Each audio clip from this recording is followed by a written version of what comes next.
Hola, selamat datang di channelku. Hari ini aku akan membahas tentang pengalaman mengajukan visa Kanada dan visa Amerika. Nah, di video kali ini kita akan bahas tentang visa Kanada dan Amerika, tentang interviewnya seperti apa dan juga pendaftaran seperti apa. Dan aku akan mencoba menjawab pertanyaan-pertanyaan yang biasanya ditanyakan oleh teman-teman, dan aku mencoba untuk menjawab sepengalaman aku. Oke. Nanti kalau misalnya ada yang mau tanya-tanya, boleh langsung di komen aja. Nanti kalau misalnya aku bisa bantu, aku akan bantu jawab. Oke? Yang pertama kita akan bahas dulu visa Kanada. Nah, untuk visa Kanada ini, nanti kita akan daftar atau apply bisa di dua website. Yang pertama IRCC Portal atau di GCK. Dua-duanya sama sebenarnya, cuman IRCC itu lebih baru dan lebih simpel menurutku. Aku udah pernah menggunakan dua-duanya, GCK sama IRCC Portal. Nah, kalau GCK ini agak sedikit lebih rumit karena harus menggunakan Adobe, ya kan? Formatnya lebih rumit dibandingkan dengan IRCC Portal. Jadi kalau aku bisa rekomendasiin, boleh pakai IRCC Portal karena lebih gampang dibandingkan dengan GCK. Nah, terus untuk alurnya, setelah kita daftar lewat IRCC Portal GCK, nanti kita mengisi beberapa pertanyaan, tinggal diikutin aja di situ, sampai akhir nanti ada payment dan juga fee. Nah, untuk pembayarannya, setahu aku, kita hanya bisa membayar menggunakan credit card. Karena aku pernah coba pakai debit, walaupun ada CVV-nya juga di belakang kartu, tapi failed. Jadi sepertinya memang kita harus menggunakan credit card. Jadi teman-teman kalau misalnya mau bayar, make sure teman-teman punya credit card. Nah, untuk biayanya sendiri itu ada dua, ada biaya visa dan juga biaya biometrik. Nah, per tahun 2020 itu setiap orang yang mau apply visa ke Kanada harus menggunakan biometrik, harus punya biometrik. Jadi ada tambahan biaya. Kalau misalnya visanya doang 100, tapi kalau misalnya sama biometrik jadi 85. Jadi totalnya $185.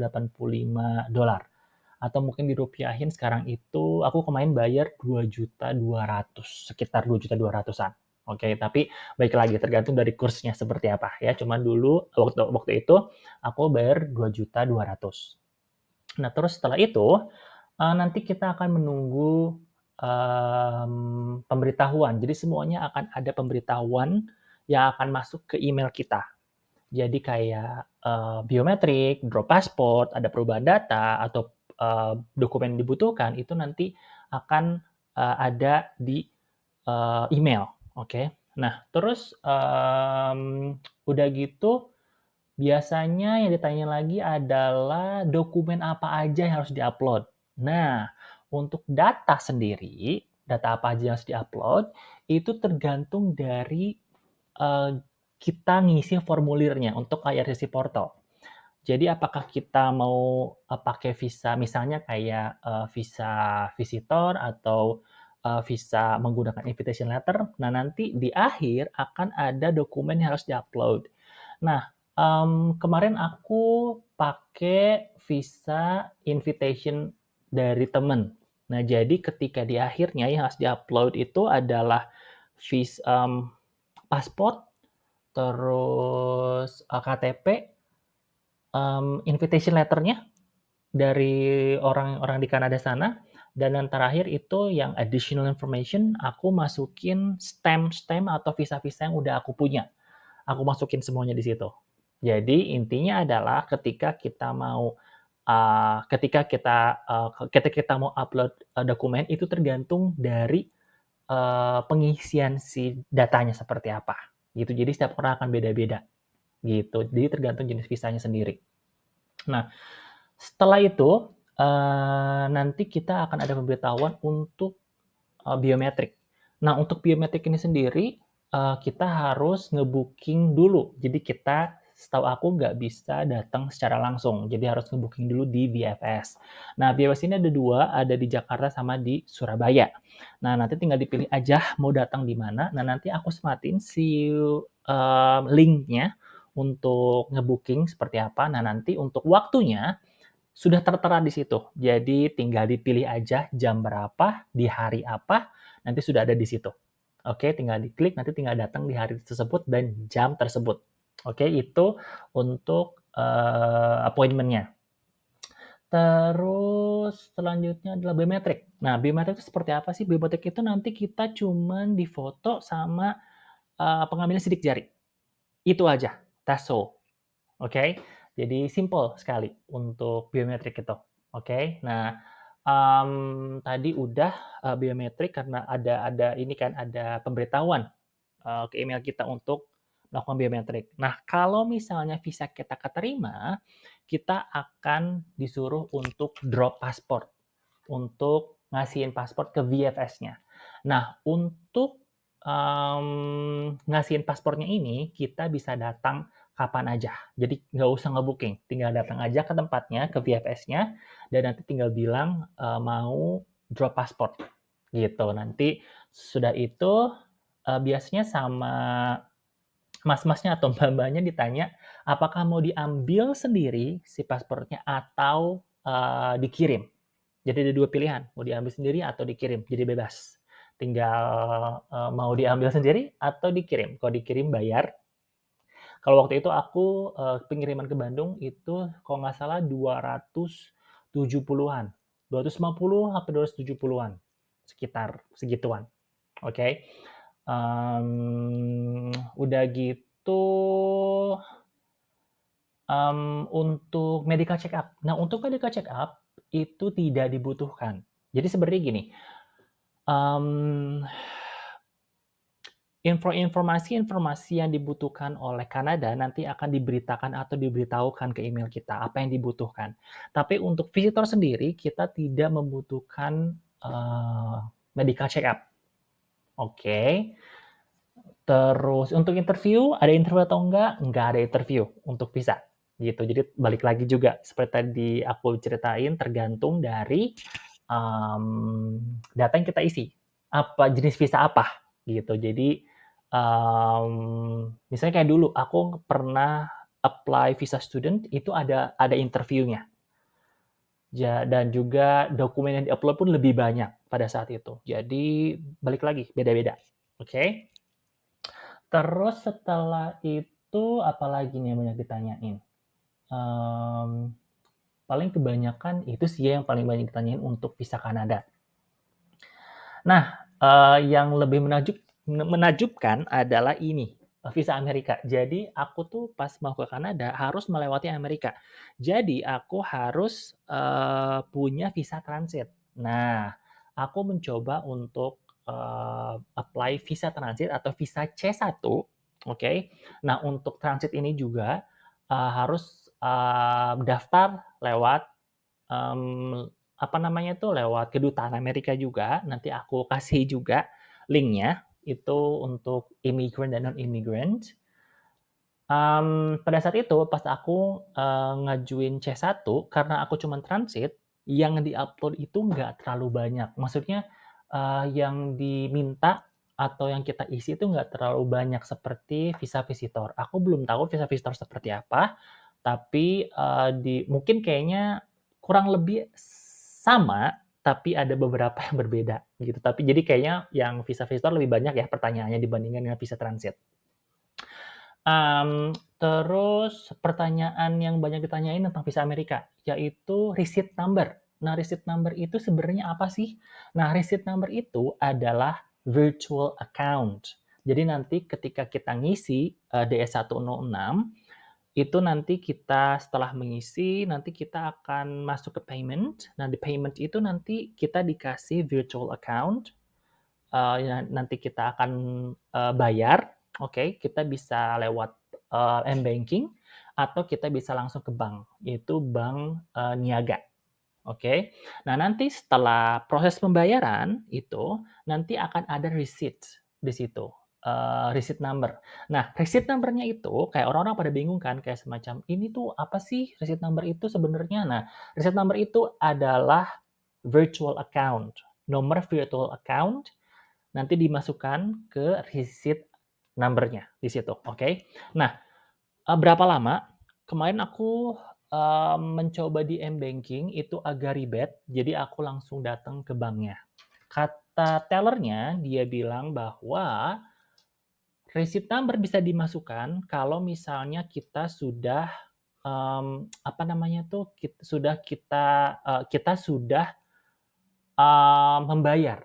Tapi kalau misalnya udah di, apa ya namanya, jadi sama si embassy-nya itu sudah, dinyatakan bahwa kita sudah bayar. Nah, tahu dari mana?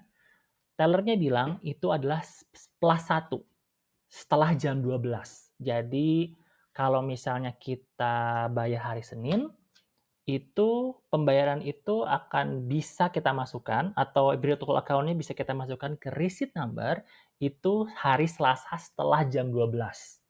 Nah, setelah itu nanti baru kita bisa mengajukan interview, jadwal interview. Nah, nanti juga aku masukin link-linknya. Jadi nanti membutuhkan link, aku akan kasih di description box, oke, untuk link-linknya. Jadi nanti teman-teman tinggal masuk ke situ, tinggal langsung isi, oke.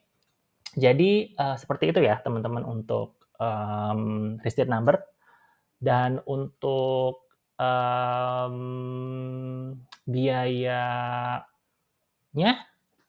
pada saat itu aku bayar 3.052.000 berarti $185 kalau nggak salah. $185 Amerika tergantung dari kurs. Oke.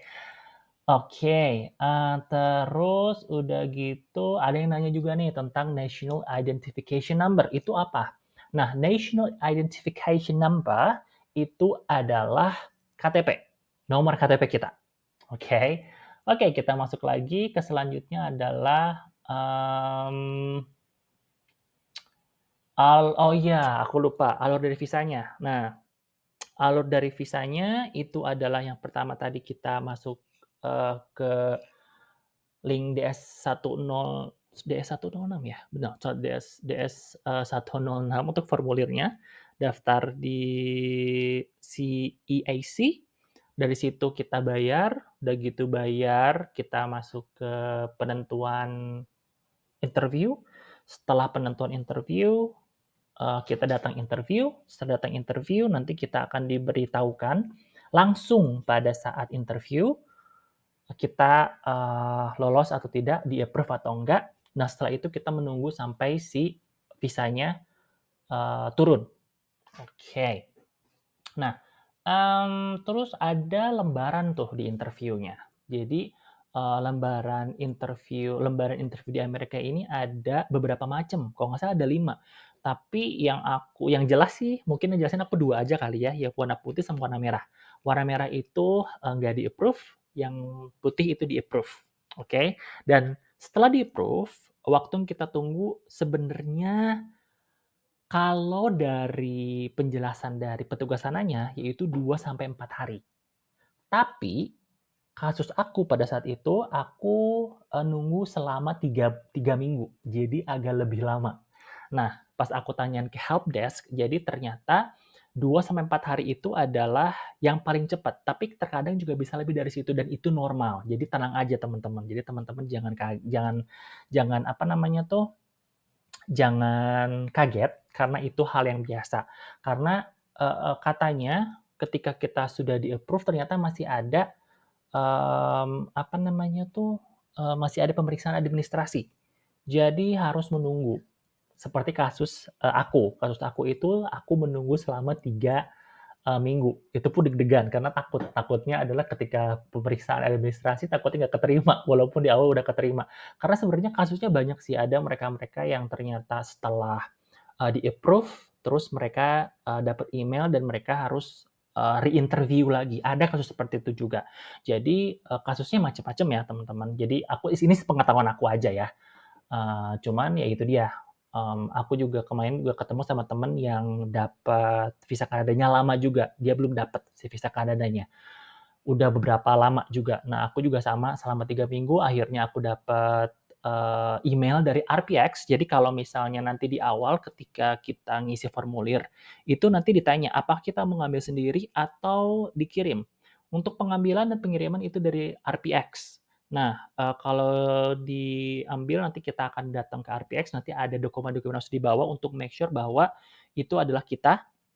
Terus untuk pengiriman, nanti kita dapat konfirmasi dari RPX. Jadi ketika kita di-approve tuh udah beres semuanya, administrasinya udah beres, di-approve, terus nanti kita dapat email dari RPX.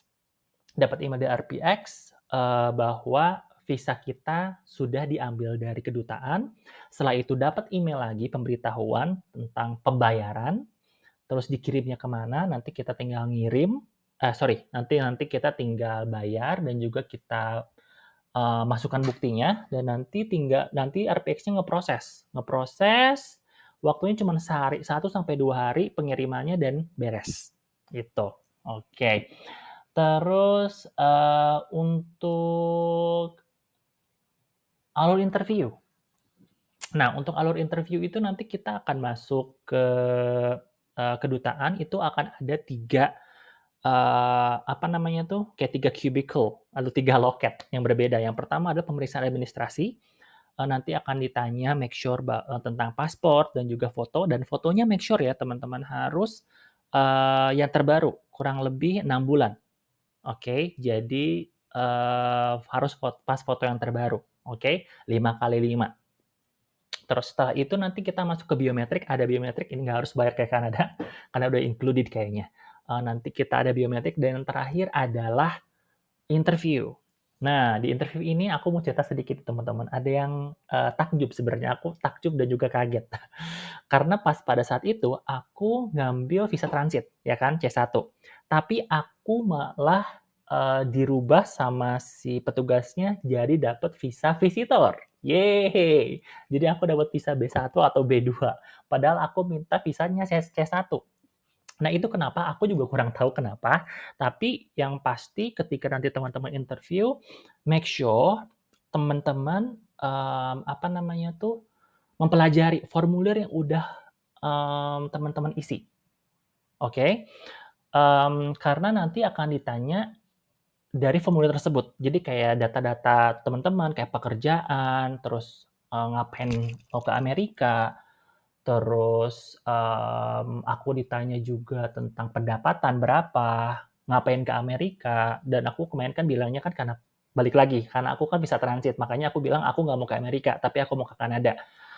Nah, jadi pada saat itu mungkin juga aku lolos karena aku sudah punya visa Kanada sebelumnya, gitu. Oke, jadi, ke Amerika lolos dan juga mereka memberikan, visa C1 visa B1 atau B2, dapat visa visitor. Jadi kapan lagi kan kita minta visa C1, dapatnya visa B1 atau B2 atau visa visitor. Aku pun kaget karena si petugasnya langsung tiba-tiba mencoret C1-nya tapi dirubah jadi B1 atau B2. Seperti itu. Nah, terus untuk masa berlaku, visa. Nah, untuk visa Kanada itu berlakunya sesuai lamanya paspor. Aku kebetulan karena aku udah e-pasport dan yang baru kemarin, jadi aku dapat 10 tahun. Dan untuk Amerika itu waktunya adalah, 5 tahun. Oke, jadi lumayan ya. Oke, terus apalagi nih, pertanyaan yang selanjutnya adalah oh iya, untuk interview, di Amerika itu menggunakan bahasa apa? Setiap petugasnya udah bisa bahasa Indonesia, jadi tinggal milih aja kita mau ngomong pakai bahasa Inggris atau pakai bahasa Indonesia. Rekomendasi aku adalah cari bahasa yang nyaman. Kalau misalnya nyaman pakai bahasa Inggris, boleh pakai bahasa Inggris, tapi kalau misalnya nyamannya pakai bahasa Indonesia, boleh pakai bahasa Indonesia. Oke?